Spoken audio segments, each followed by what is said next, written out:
Hello friends, welcome to Sign Up Study. आज का जो हमारा टॉपिक ऑफ डिस्कशन होगा वो बजट होगा। ठीक है, अगर हम बजट के बारे में एक छोटा सा डिस्कशन, ब्रीफ इंट्रोडक्शन दें तो बजट का अर्थ होता है ना कि किसी भी अर्थव्यवस्था में, कोई भी इकोनॉमी में जो सरकार का अपकमिंग इनकम और एक्सपेंडिचर होता है ना, उसको हम लोग बजट कहते हैं। ठीक है, अपकमिंग इनकम एक्सपेंडिचर का जो डिटेल सरकार देती है ना, ठीक है, किसी भी अर्थव्यवस्था में सरकार का जो आगामी मतलब आने वाला जो वर्ष होता है उसके आय और व्यय मीन्स इनकम और एक्सपेंडिचर के डिटेल्स को हम लोग क्या कहते हैं, तो उसको हम लोग बजट कहते हैं। ठीक है, अगर बजट की बात करें ना तो बजट एक फ्रेंच वर्ड है। ठीक है, एक बजट फ्रेंच वर्ड है, हम इसे बजट कहते हैं, लेकिन फ्रेंच में इसके बुजेट कहा जाता है। फ्रेंच में इसे बुजेट पढ़ा जाता है। ये एक बुजेट शब्द मतलब बजट शब्द जो है बुजेट से बना, और बुजेट क्या है, तो बुजेट एक फ्रेंच वर्ड है। ठीक है, जिसका वर्ड होता है चमड़े का थैला। ठीक है, चमड़े का थैला इसका अर्थ होता है। अगर आगे बढ़ें तो अब इससे हम लोग आगे बढ़ते हैं। उसके बाद हमारा क्वेश्चन उठता है कि आखिर बजट जो है 1973 में 1773 में क्या हुआ, 1773 में ब्रिटेन के जो पहले प्रधानमंत्री थे ना, रॉबर्ट वालपोल साहब, इन्होंने बजट को ब्रिटेन के पार्लियामेंट में वित्तीय प्रस्ताव पेश करने के लिए, मतलब फिनेंशियल जो स्टेटमेंट होता है, फिनेंशियल जो हम लोग क्या कहते हैं, जिसे वित्तीय प्रस्ताव जो होता है पेश करने के लिए उन्होंने क्या किया कि एक चमड़े को थैले को खोलकर उससे संबंधित कागज़ निकाला था। ठीक है, तो जो सांसद बैठे थे ना, जब उन्होंने कागजात निकाले तो सांसदों ने क्या किया, मजाक में इसे जादू के थैले के अर्थ यानी बजट खुल गया ऐसे बोलने लगे। इसके बाद वार्षिक आय और व्यय के प्रस्ताव के लिए बजट शब्द का प्रयोग होने लगा। कैसे हुआ, तो ब्रिटेन के जो पहले प्रधानमंत्री थे रॉबर्ट वालपोल साहब ने, उन्होंने पार्लियामेंट में एक वित्तीय प्रस्ताव क्या किया, पेश करने के लिए एक चमड़े के थैले को खोलकर उससे कागजात निकाले। ठीक है, अब उससे उन्होंने कागजात निकाले तो वहाँ के जो जितने भी सांसद थे ना, उन्होंने उसको देखकर मजाक में कहा कि जादू के थैले यानी अर्थ बजट खुल गया। इसके बाद क्या हुआ कि इसके बाद ही क्या हुआ कि इसका अर्थ हो गया क्या, वार्षिक आय और व्यय को क्या बोला जाने लगा, बजट कहा गया। यानी बजट शब्द का इसके लिए प्रयोग किए जाने लगा। किसके लिए, जब ईयरली इनकम और एक्सपेंडिचर का जब डिटेल्स होता है ना, उसको हम लोग बजट का नाम दे दिए। ठीक है, इसके बाद बजट शब्द का मतलब प्रयोग जो होने लगा। उसके बाद अगर भारत के रिस्पेक्ट में देखा जाए ना, तो भारत में जो पहला बजट जो था ना, फर्स्ट बजट जो था भारत में लॉर्ड कैनिंग के समय ना, इंडिया में बजट है तो first budget during the Lord Canning, Bharat में पहला बजट जो था ना लॉर्ड कैनिंग के समय 7 अप्रैल 1860 को उस समय के तत्कालीन वित्त मंत्री फिनांस मिनिस्टर जेम्स विल्सन साहब ने प्रस्तुत किया था, यानी कि प्रेजेंट किया था। ओके, और इसी के बाद जेम्स विल्सन साहब को भारत बजट सिस्टम का जनक कहा गया। ठीक है, इसी के बाद भारत के बजट प्रणाली का जनक किसे कहा गया, तो जेम्स विल्सन साहब को भारत का बजट प्रणाली का जनक कहा गया। ठीक है, अगर हम पहला बजट इंडिपेंडेंट इंडिया की बात करें, मतलब स्वतंत्र भारत का पहला बजट की बात करें, जिसको प्रेजेंट कब किया गया था, 26 नवंबर 1947 को। किसके द्वारा, तो उस समय के पहले फिनांस मिनिस्टर आर.के. शनमुखम सेठी साहब के द्वारा पेश किया गया था। ठीक है, तो द क्वेश्चन होता है कि पहला बजट जो था वो भारत में कब पेश किया गया था, तो 7 अप्रैल 1860 को पेश किया गया था। किसके द्वारा, तो उस समय के तत्कालीन जो वित्त मंत्री थे जेम्स विल्सन साहब, उनके द्वारा पेश किया गया था। और इसी चीज़ को पेश करने के बाद इनको भारतीय जनक प्रणाली, इसीलिए इनको भारत बजट, इसके बाद इनको भारत का बजट प्रणाली का जनक कहा जाने लगा। किसको? जेम्स विल्सन साहब को।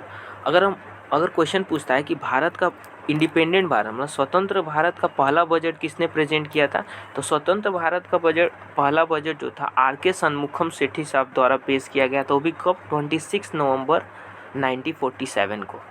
ठीक है, नेक्स्ट उसके बाद बोल रहा है कि first budget of Republic of India presented by John Mathai 1950।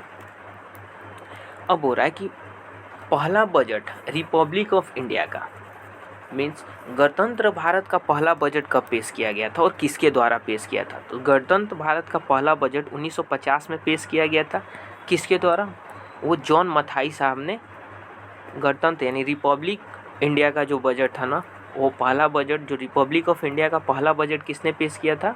तो जॉन मथाई साहब ने पेश किया था 1950 में। ओके, नेक्स्ट आगे बढ़ते हैं। अब क्वेश्चन पूछता है कि अब तक कितने प्राइम मिनिस्टर जो है जिन्होंने बजट प्रेजेंट किया है वो अपने टेन्यूर में थे, अपने कार्यकाल में होते हुए भी। तो अब तक तीन प्राइम मिनिस्टर ऐसे हैं जिन्होंने कार्यकाल में रहते ही बजट प्रेजेंट किया था।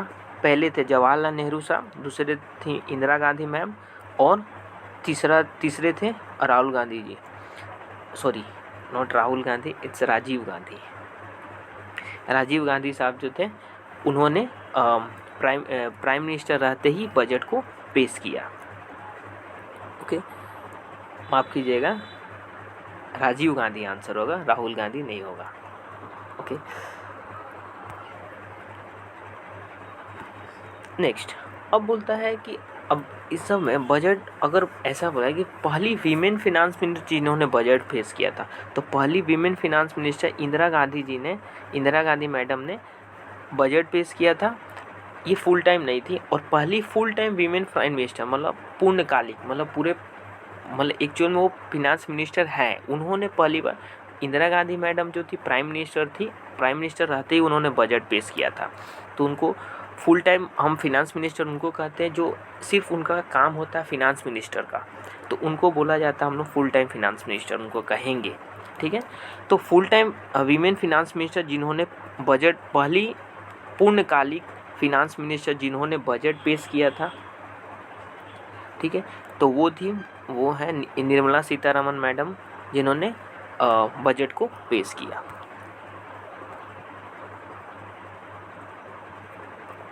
अगर हम देखें कि सबसे ज़्यादा बजट किस सरकार ने सबसे ज़्यादा बजट जो था वो किन्होंने मोस्ट नंबर ऑफ बजट जो था ना पेश करने का मतलब श्रेय किसको जाता है? तो सबसे ज़्यादा बजट जो थे ना मोरारजी देसाई साहब ने मोरारजी देसाई को जाता है।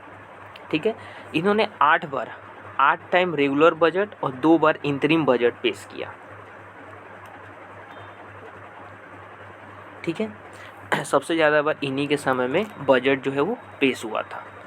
अगर इसके बाद अगर देखें तो क्वेश्चन पूछता है कि रेलवे बजट और आम बजट मतलब रेलवे बजट और जनरल बजट दोनों को पहले तो सेम ही पेश किया जाता था, लेकिन 1925 में क्या हुआ ना कि इनिशियली रेलवे बजट को एक साथ पेश किया जाता है, लेकिन 1925 पे एकवट कमेटी के सिफारिश पे रेलवे बजट को क्या हुआ सेपरेट कर दिया गया जनरल बजट से।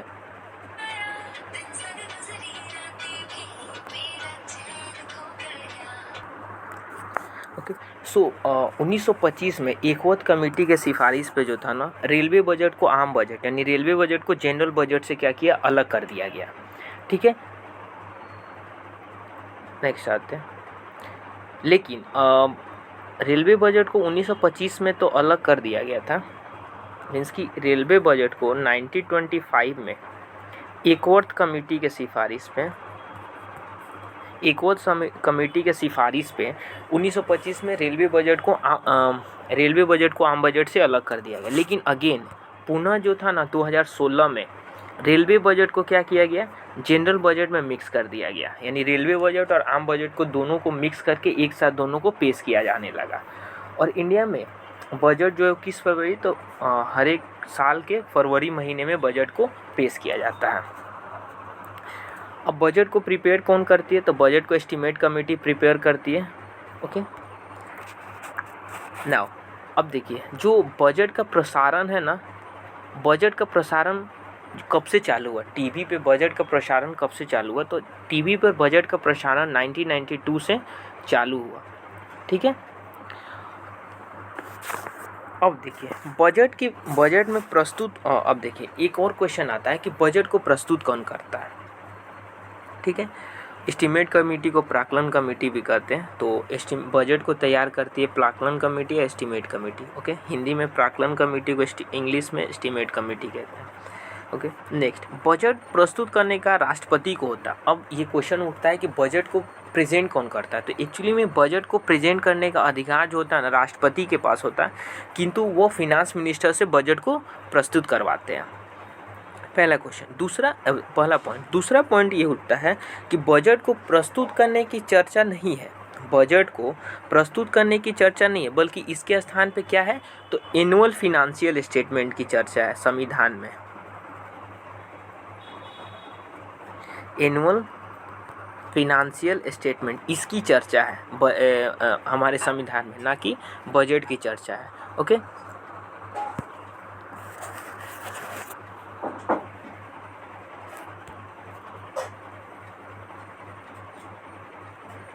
ओके, अब होता है जो 4-5 आर्टिकल है जिसके थ्रू अलग अलग मतलब चीज़, जैसे कि अगर आर्टिकल 112 का इस्तेमाल